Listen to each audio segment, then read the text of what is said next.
Հայաստանում անպտղությունը 18%-ի է հասնում, ինչպես այսօր Սլաք մամուլի ակումբում կայացած ասուլիսում նշեց մոր եւ մանկան առողջության պահպանման գիտահետազոտական կենտրոնի տնօրեն պրոֆեսոր Գեորգի Օկոևը, այս ցուցանիշը նորմային մոտ է եւ իր բնորոշմամբ կատաստրոֆիկ չէ։ Ինչքան մեծ է տարիքը, այնքան դեղորայքը շատ է գնում եւ ավելի թանկ դեղորայքներ են գնում։ Ինչքան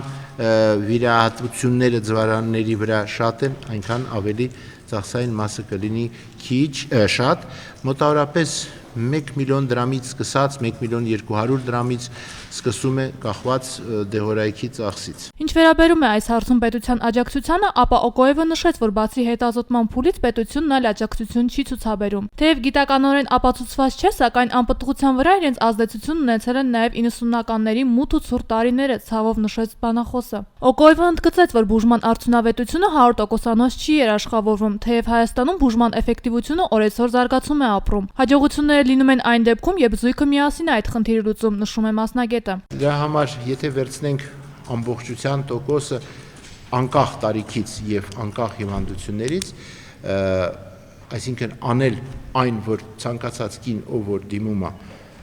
վերարտադրողական տարիքում, մինչև 45 տարեկան հասակում դիմում է արտամարմնային բեղմնավորման, այսօրվա օրով ես չեմ կարծում, որ ռեալ տոկոսը